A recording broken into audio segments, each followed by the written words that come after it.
And now, quickly moving on to our first speaker, and we have with us Anmol Puri, partner Deloitte, who will deliver the first keynote on rise of fantasy gaming in India. Welcome, Anmol. Hello, everyone, and welcome to this keynote session at GameX. I'm Anmol Puri, a partner with Deloitte, and I'm very happy to be here amongst you all and talk about the gaming industry in India. Um, I think it's a really exciting time for gaming industry in India. It's at an all-time high. There is a breakthrough in terms of the demographics, right? The amount of people that have adopted, but also how it cuts across the demographic segments, right? The millennials, the Gen Zs, the people above 25, above 35, and women, right? I think it's pretty astounding what we are seeing right now in such a short time. Gaming is also one of those industries in India, which has been positively impacted by pandemic of COVID-19, and not just in terms of the time that the consumers have had, but also in terms of the way that they have engaged. Right, so it's increased their time share, and it's also kind of. For lack of a better word, given them more exposure to the manner in which they can engage with various platforms. That aside, I think the platforms themselves are maturing and growing, right? And I think the industry right now is what I like to call um, in a classical state of snowballing, right? Wherein in the next 3 to 5 years we are going to see some stupendous growth, something that has been coming for the last 5 to 7 years, but has been accelerated now. And I'm pretty sure that as the effect of the pandemic, right, fingers crossed, kind of, tapers down, uh, the pace that we've seen during the last 1.5 or so years, especially during lockdowns, right, is going to normalize. But that said, the new normal is going to be way better than what was pre-COVID, right? And that kind of is pretty good news, right? Because it's something to look forward to, right? As we all think about what's really going to happen in the next 4 to 5 years. I think, given the topic I have today, it'll be good to contextualize the Indian market with respect to the global market. The global market's at about $200 billion, growing at 10%. Over the expected to grow at 10% over the next 5 to 6 years, and APAC is dominates, right, as almost half of the global market. North America, largely US, is also significant, and now we're seeing some growth in Middle East, Africa, and Latin America as well. If you look at the classical markets, for example, in APAC, China, US, South Korea, sorry, China, Japan, and South Korea, these are markets that have had very high proximity with the semiconductor value chain. They've had early instance of internet penetration and high speed, available to gamers. These are also the countries that are high on innovation, but also high on adoption of newer technologies. And a fundamental driver for consumerism, right? GDP per capita, right? It aids the penetration of gaming in all these markets. Now, if you look at the s- the devices, right, that contribute to the gaming market, I like to classify them into two parts, right? There is on the go, and then there is dedicated devices. The on the go would be smartphones and tablets, and dedicated would be consoles and PCs.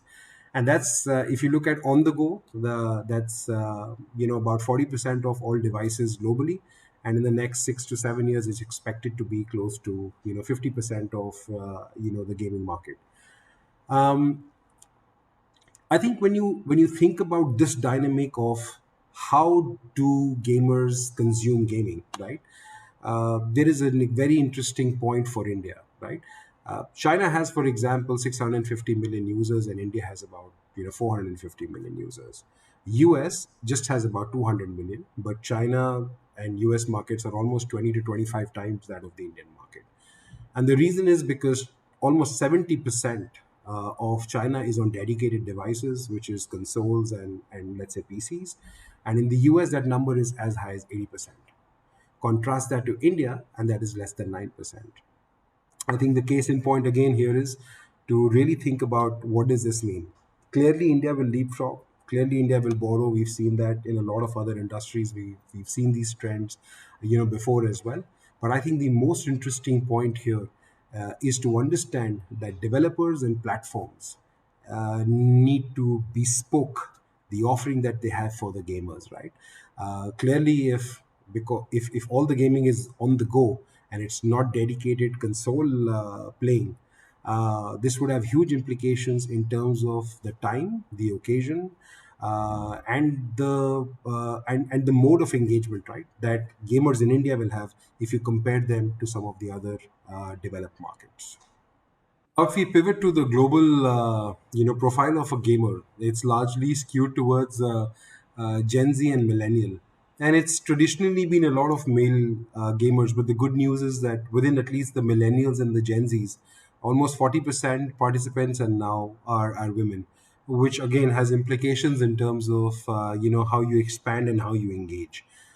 Gen Zs and millennials continue to be the one who kind of spend the maximum amount of money, right? Whether it's in terms of purchasing a game, whether it's in terms of wanting to pay to avoid the ads, and also they happen to be the categories who rate video games as the number one leisure activity, right?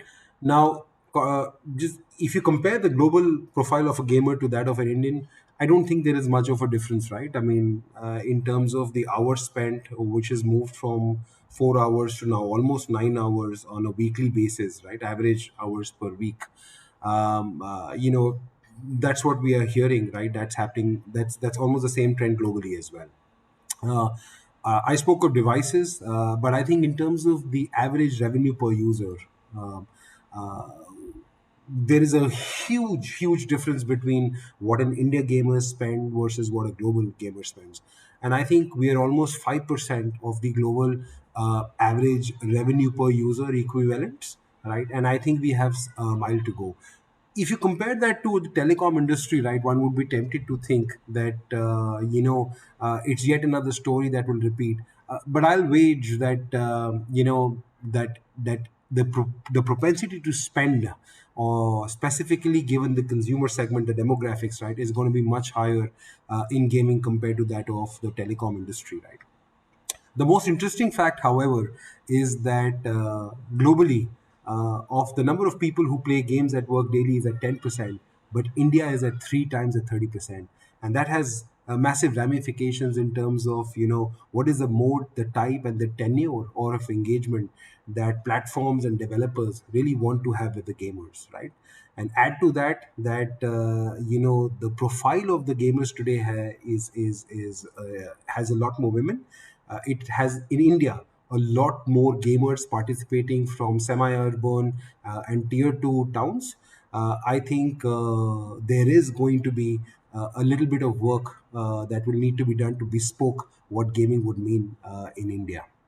Underneath all this growth are obviously some mega trends that are driving the growth of the industry.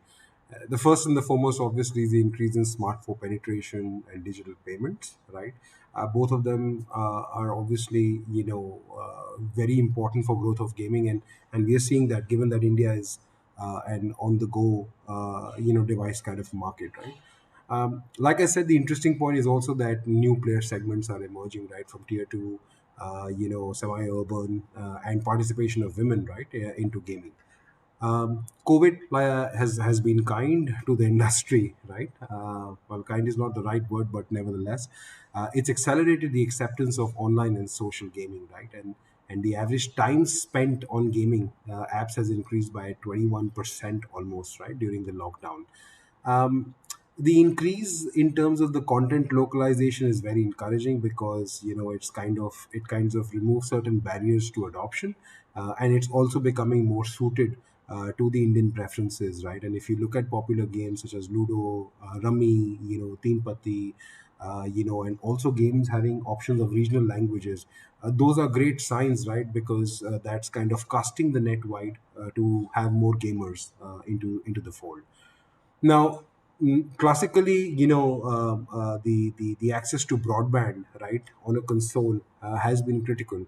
But in India, the access to broadband has been more wireless in terms of the mobile network, right? And in that sense, it's about taking the computational power of the device out by really giving gaming as a service, right? Where cloud gaming, right, and is enabling gaming as a service, and therefore you're able to leapfrog a lot of the hardware requirements. At the same time, with the development of the digital infrastructure, there is also private equity capital, right? And private capital that's kind of chasing. And I think in 2020, we had close to about $180 million, of big investments that we saw. And again, that's a good sign. I don't think it's nearly as enough as much as the industry requires, but I think these are very good signs in the absence of many in the absence of very clear guidelines as to how the government is going to respond to some of the gaming that's emerging now. There is also technological convergence, right, because of gaming as a service and being on cloud, wherein across different platforms of consoles, PCs, etc., you are able to create a multi-gaming environment to actually attract more audiences and create stickiness. And what has also happened, right, is specifically if you look at COVID, right, there was a supply shock, and clearly, the largest consoles, right, the Xbox, the PlayStations, amongst others.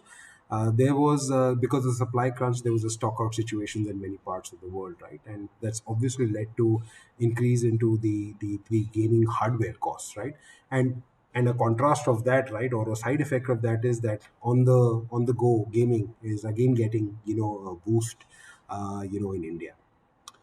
Now, if you look at the gaming market in India in terms of the gaming category by interest, four categories. There's casual gaming, there's real money gaming, fantasy sports, and esports, right? Largely, which kind of cover almost the entire gamut of the Indian gaming industry. There is an overlap between these categories, but really 75% of all Indian gamers are casual gamers, and rest 25% kind of exists between real money gaming and fantasy sports and esports. Now, left to casual gaming alone, which is kind of free, free to try, free to play, and then has in-app purchases, etc. The average revenue per user would have been pretty low, right, in India. And what's really kicked up or rather responsible for the uptake of the average revenue per user is the real money gaming and fantasy sports. So think about Ada 52, Rummy Circle, Teen Patti, and then on fantasy sports, you think about Dream 11, My Team 11, MPL, etc. I think it gives you a fair idea, right, that it's almost 5 to 6 times the ARPU of that of a casual gamer, right? Now, compare that to, like I said, compare that to global. It's still really small, and I believe the potential is huge, right, across these categories. Now, a casual gaming, would typically have a revenue stream of ad based and in-app purchases. On the other hand, add to these two, participation and entry fee, that would be the revenue or the money model for the money gaming. Fantasy sports would be pretty similar, but esports, is actually beginning to what I call a true leapfrog, right, in terms of what we are seeing outside as well as in India, where sponsorships, visual merchandising, licensing, syndication, those are some of the money models that we are beginning to see. Small, but clearly they are emerging, and I believe that's kind of going to help the industry mature faster, right? So specifically on fantasy sports and esports, very buoyant, right? Now, India, also has certain challenges, and I could speak about some of the commercial challenges, but I think we understand that today the development of digital infrastructure is key, right? In terms of having the gaming industry really burst out through the seams. India at the moment does not have a uniform, standardized, regulatory policy. I think there is a framework in place to govern online gaming, but gaming, like gambling, I guess, is a state-regulated subject, right? And each state defines and regulates sports differently, and especially when it comes to fantasy sports, right, which is kind of growing almost at about 25%, year on year right now. I think there is an aura of uncertainty which needs to be resolved. There are states, for example, Tamil Nadu, right, where it is not allowed, right? Andhra Pradesh is not allowed. It will be treated like gambling, right? But then at the same time, there are some other states which have allowed it, and more importantly, as per the latest Supreme Court order, fantasy sports such as Dream 11 and others, right? They involve skill, and they are not considered gambling, which is largely luck based, right? And I think the SC therefore has the Supreme Court, the Honorable Supreme Court has reaffirmed the judgment passed by the Punjab and the Haryana High Courts, the Mumbai High Court, and the Rajasthan High Court, right? To say that this should be allowed, and this is considered as a skill-based game. And I think that's and I think as that layer or that script plays out, I believe the capital that's sitting on the fences and some of the development that is right now not moving forward, I think we'll suddenly see huge jumps in terms of the art of the possible, and that's going to be great, for the gaming industry. I think net for all the stakeholders, which is manufacturers, developers, investors, gamers. It's going to be important that these regulations come in place. But essentially, enriching this ecosystem, bespoking, these games to the Indian gaming palette, elevating the overall experience, right? Given the demographics that India has, the new gamers that are coming from tier two, semi-urban towns. I think those are going to be the fundamental factors that are going to drive the future of the industry. And you look at India, you always think about a low average revenue per user loop, right? And these levers, right, on the back of a very strong digital backbone, would be responsible to break away. So I think as regulatory bodies, I'm pretty sure will sooner or later figure out, the distinction between luck and skill. I think as an industry, we will need both to to have India on the world map when it comes to gaming. That's all I had for today. Thank you for this opportunity, and hope that I get to interact more with some of you. Stay safe and take care. Thank you, Anmol.